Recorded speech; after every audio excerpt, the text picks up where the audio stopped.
So hey guys, gals and MBs, we're going to do a video on the Moog Messenger today, and I had to get rid of the Moog Muse, unfortunately, because I have the Polybrute here, which this just is the most amazing synth ever when it comes to analog synths. So I didn't want to change that out, and it has a little bit of hair on it. It's red hair. I wonder where that came from. But no, the Moog Messenger is going to be a nice mono synth that is just a nice addition to a beautiful analog polysynth like this. And as you heard from the opening, it sounds absolutely gorgeous. We did have it with the BIM or the auto BIM here, which is a beautiful sounding 12-bit delay, probably one of the most beautiful. I'll make a video about this eventually, so we'll just go with what we have here. I went ahead and turned off, and this is just a lovely patch that is in the internal patch bank, and it just sounds great.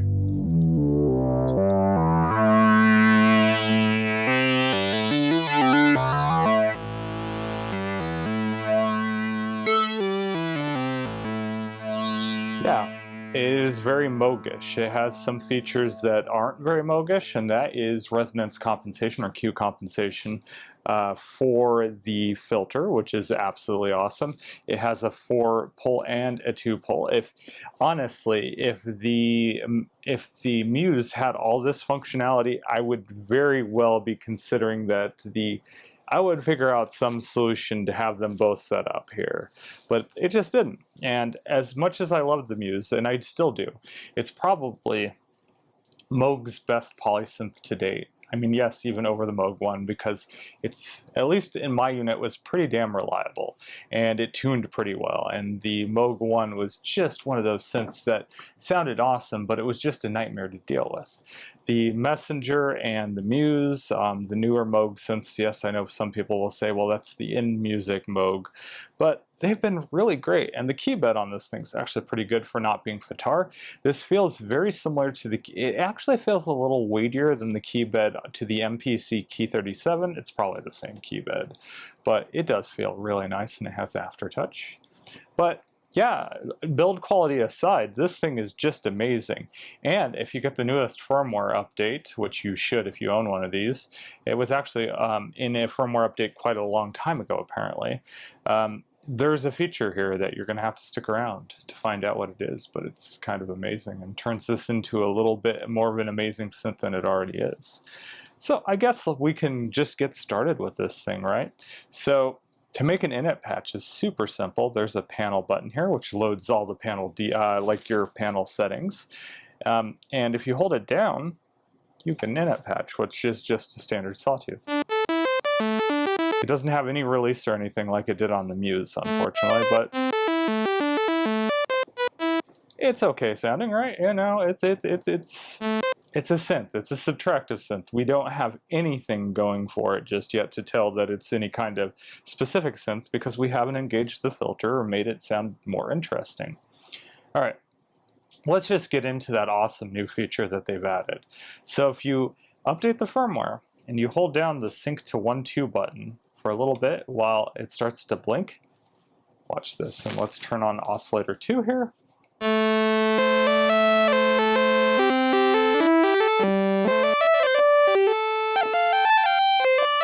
That's right, it's now a paraphonic synth. It is a duophonic synth, I should say, because there's 2 oscillators. Well, there's 3 oscillators technically, because you do have a sub-oscillator, which the sub-oscillator is really cool because it has changeable wave shapes. This thing is kind of amazing. If this thing was a polysynth, like they made this into a 4-voice polysynth like the Forum, the sequential Forum or something like that, I think this would have been like the no-brainer synth to like just show people to get for their first polysynth. If it was respectably priced. I don't think it would be because it's still a Moog, right? I do have the Forum, and we're going to do a video about the Forum.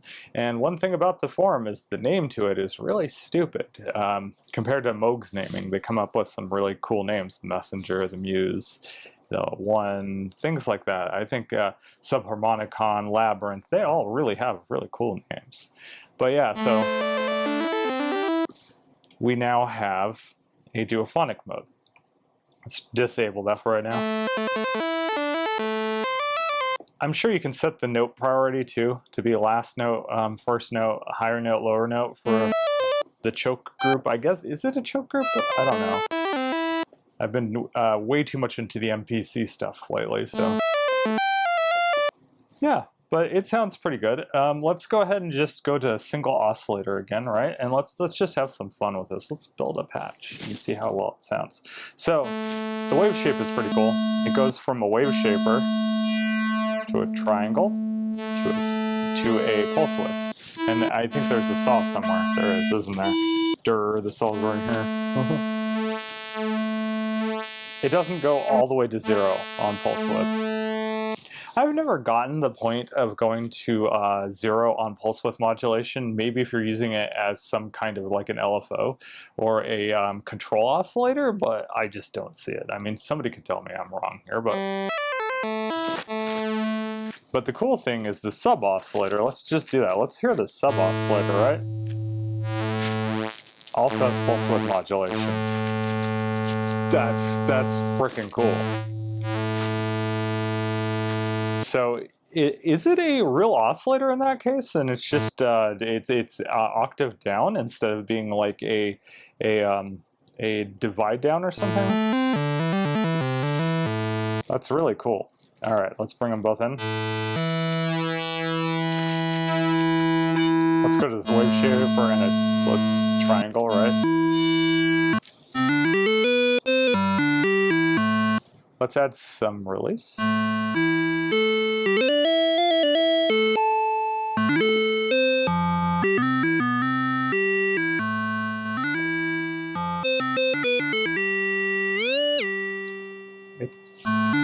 The oscillator is pretty dang good sounding in my opinion, especially if you go down an octave.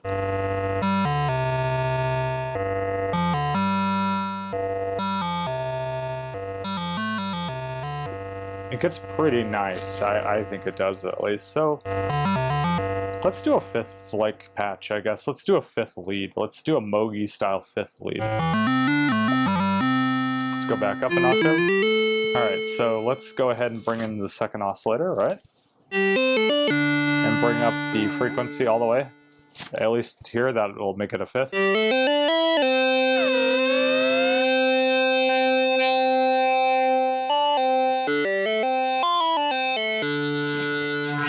And then you got FM, and you've got some other cool functions, but we'll just keep it like here. Let's take the sub down.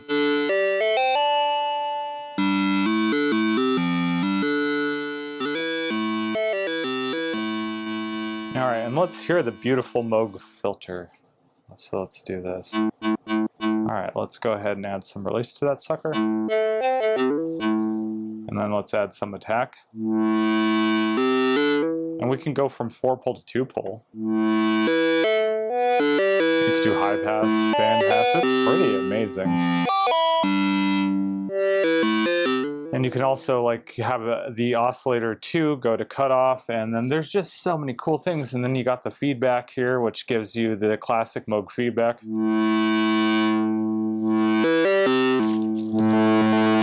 can go pretty good on that. Let's make it a little slower.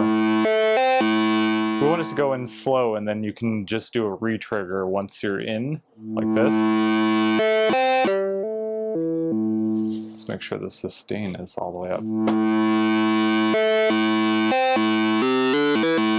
Let's bring down the envelope a little, like this. Let's bring up the resonance. Let's bring it back to 4-pole.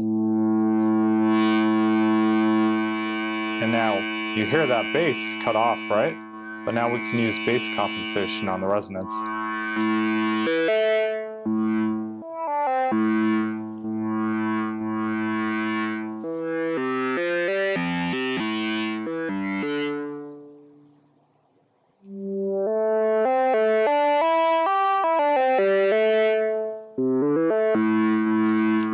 Let's do some more wave shaping.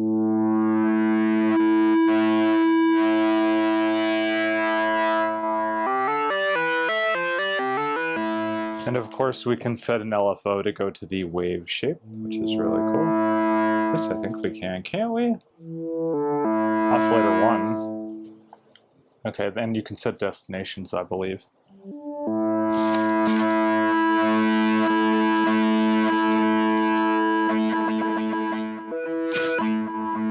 Let's do this.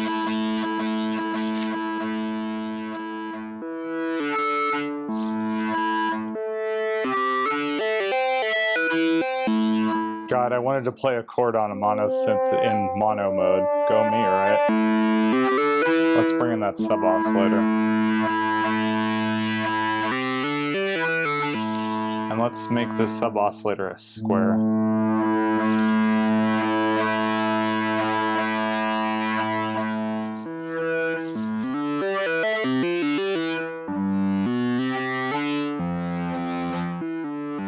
And then we can even add some FM.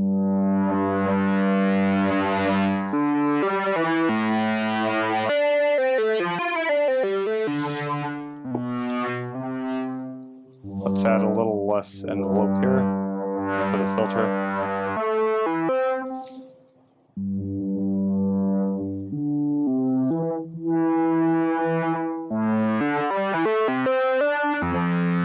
Bring down the octave.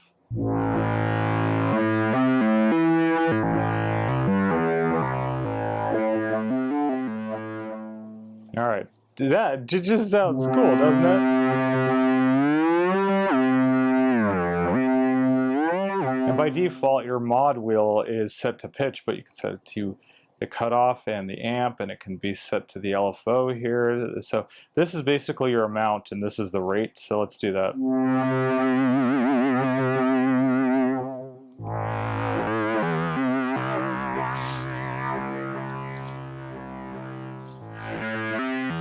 Give it a little seasick feeling.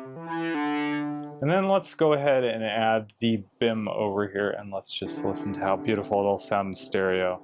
So of course you're going to add effects to your synths. If you don't add effects to your synths, or you say you don't, then what are you doing?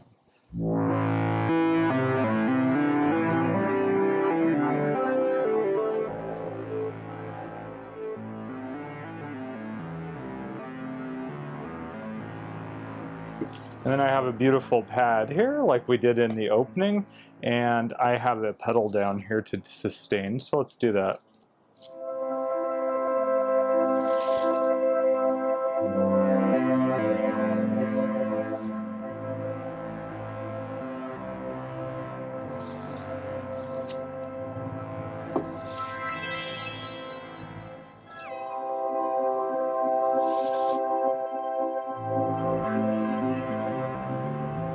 Well, let's make this up an octave, and let's use this as a poly bass. I don't know.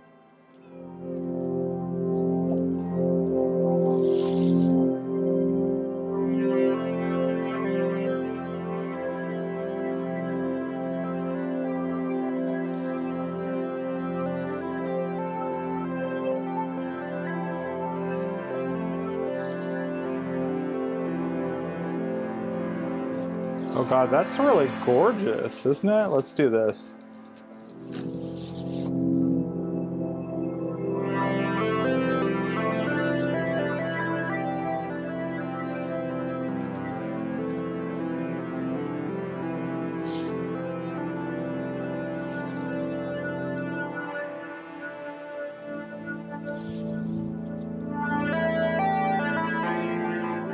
Oh, got the wrong note in there, but...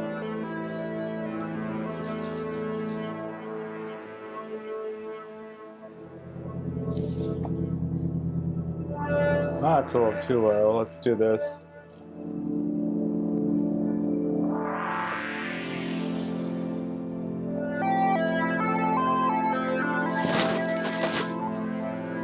Oh, got some red hair on me again. Haha.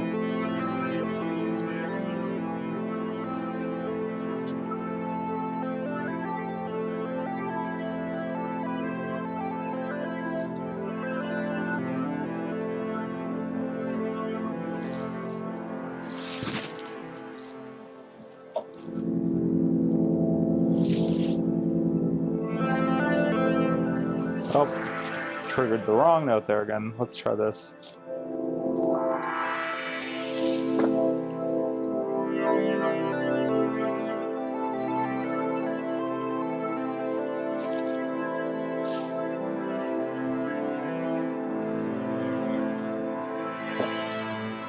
Beautiful, isn't it? Let's find a different pad on here. Maybe there's some nice pad. Ooh, Nexus 6 is a nice pad.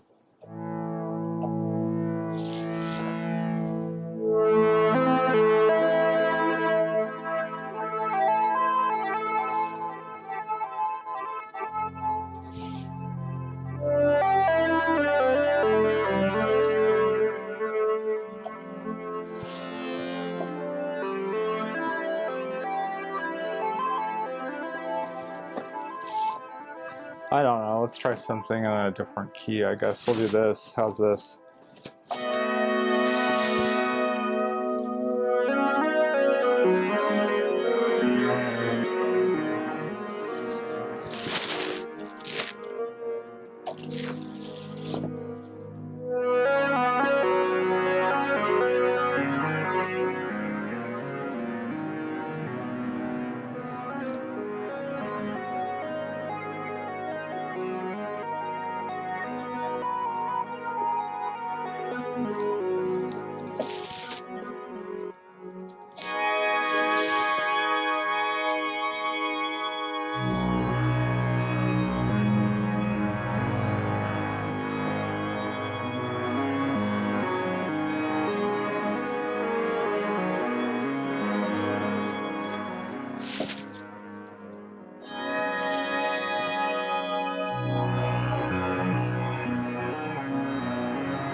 Bring up the attack on there. Make it really pretty.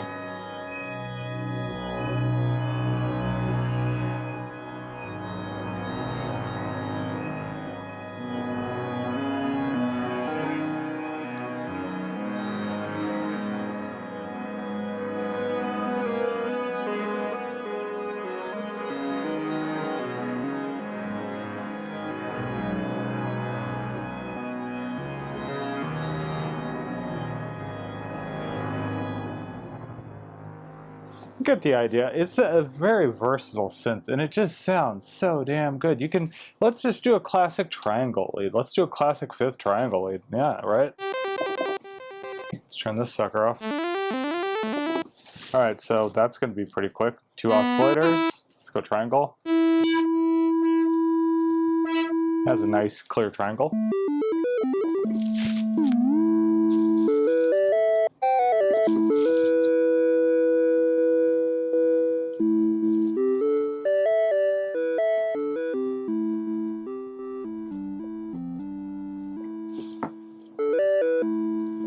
Let's add a sub.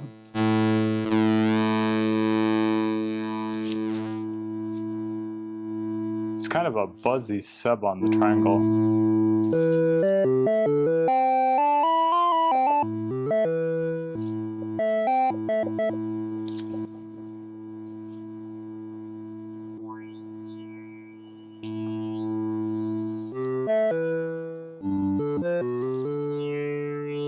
Yes, I know, because it's a triangle, we're only going to change the amplitude, but we're adding a bunch of resonance.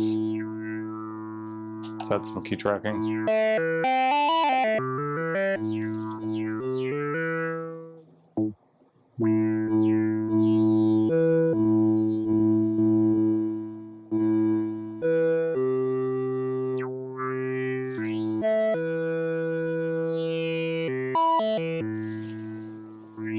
Let's try this. Let's just see how this sounds. I don't know, it might sound like crap.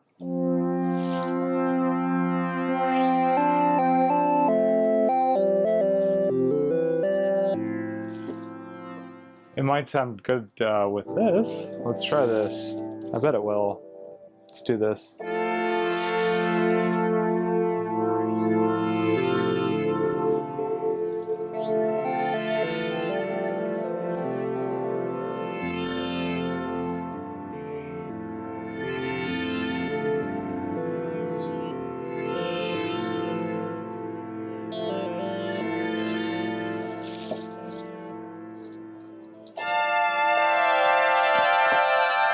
Oops. Yeah. No hold. Oops.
It's gorgeous. I mean, you can't say too much about it.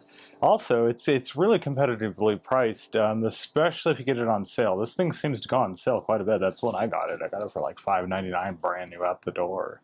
Um, for a Moog mono synth, and it definitely has the Moog pedigree. It's and the build quality is actually really fantastic. It's surprising.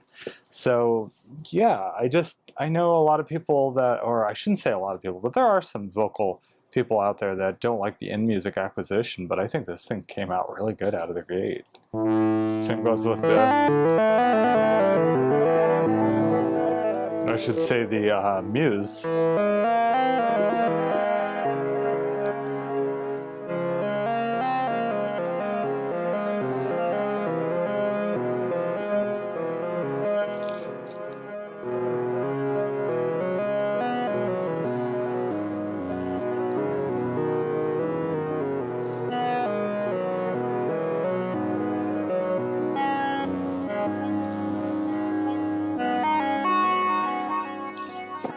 I mean, it does help to have effects on it. You really do need effects on any synth, but especially a beautiful mono synth like this.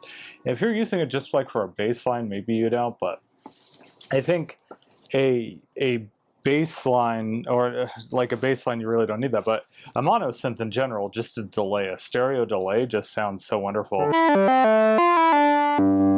mean, you can make this into a, yeah, bass line. Do this, and then you can use the arpeggiator, which I have this synced over here to the this guy over here, the gnome. Is it the gnome? This thing has helped me quite a bit, by the way. I'm looking at my thing. I'll make a video about this, but syncing your gear to one master clock makes it so much easier, especially if you're using a delay. And we'll make a separate video about that, because every time you start clocking, especially, I like every delay I have, it tends to do this weird thing where when you change the delay time and start clocking it, it goes like off the rails and it makes the pitch change. So if you have a constant clock, you don't do that. So yeah, especially if you're using like an MPC or something, the MPC is notorious for sending out the clocking the way it does, unless I'm missing something. But let's start the ARP.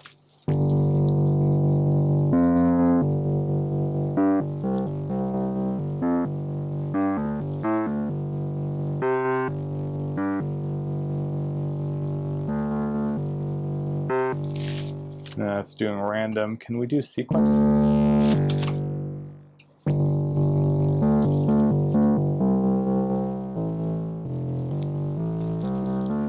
To do the ARP octave, I believe what you do is you go into settings here, then you go into ARP octave, and then you just use the tempo here, right?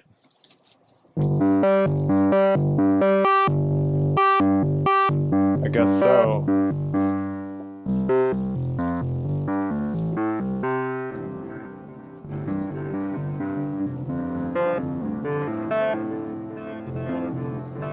I don't have this synced to that yet, but we could just do a quick tap delay.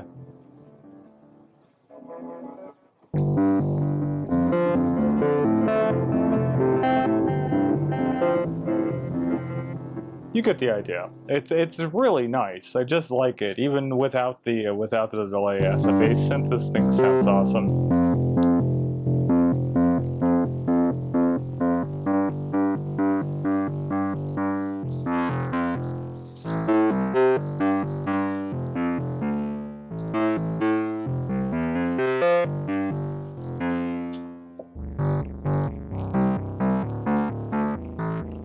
Definitely has the Moog bass sound, doesn't it? Alright, I mean, I guess that's the long enough video I did with this thing. I think it sounds great. You can tell me what you think. I will definitely make more videos on patch designs on this, especially alongside using it along with polysynths. I've had a blast with this thing. I said I was going to make a video on this, but this is just not a synth that a lot of people can have. I don't want to say that as a mean thing. That's kind of like dickish of me to make videos on something like this. So I don't want to, because it's not going to reach a wide enough audience to really people care. I mean, it's like, it's fine, but it's my happy place to play with this synth. It's a little dusty though. promise I dust things. I use a little dusting brush and everything, but and I use my dusting bulb, but it gets dusty. We're in Arizona, go figure, right? And then I wear wigs, so it's just not going to help there. But yeah, this is just kind of out of the question for a lot of people. And like I said, I'm not trying to say that in a dickish realm. I have the privilege of owning one, and I don't want to just make videos on this thing alone, because it's like, what's the point? It's good for my making music, obviously, but I wanted to use more affordable gear for your videos. I mean, there used to be a point where I used just affordable gear, and people even made fun of me for that. It's like, you just can't win, can you? It's like, oh, you're using toy synths. I mean, I was using a Mini-Log at the time. I'm like, that's really not a toy synth. The Mini-Log is still a fantastic synth. The Mini-Log XD is still fantastic synth, but I think in the next video, I have it. I'm not going to go grab it right now. I do have surgery coming up here next week, so I really can't lift too much, and I'm probably going to be like dead out of the gate with like being on painkillers and things like that. But my next video, I think I'm going to bring up the sequential forum, and the forum packs a lot of punch for what it is. It is quite a bit different than the Take 5. I mean, yes, it's a similar architecture in the fact that it uses the same exact chipset, as far as I know, the oscillator and filter, but you have a different, like, just waveform structure. You can, you can kind of have different waveforms in a different way, almost like a Prophet 5, versus having an infinitely blendable waveform like you have on here. And it makes for some good sounds. It is bass compensated. Unfortunately, again, I really want the option on a cheaper sequential synth to not have bass compensation on the filter, because there's some old school beautiful patches that require you to have that bass suck out of it, especially when you do specific key sounds, and it makes the difference in those patches. But for the most part, the Forum, which I'm looking over here, is a fantastic synth, and it's surprisingly well built for what it is. Yeah, and it's like, it shocked me even, but yeah, we'll do that in a different video. I'm like gloating about that, and this is about the Moog. You can tell my ADHD is bad sometimes, but yeah. Yeah, so yeah, this is a beautiful synth. Like I said, and I'll be making more videos on it. It's like, I needed a mono synth. I wanted a nice mono synth. I wanted a Moog. I almost got a sub 37. I think it's a sub 37, but still, this is, I think, a beautiful form factor. I could get like a nice stand to stick it here, and I can just, you know, I can, yeah, do. Let's turn off the ARP here really quick. Let's see how this does. Whoops.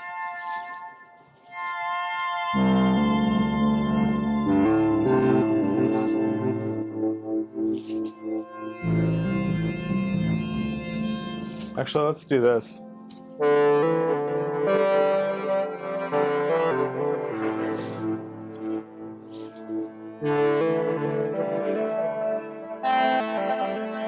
I mean, it sounds like crap because I'm playing it, but you know, you get the idea. You get the idea.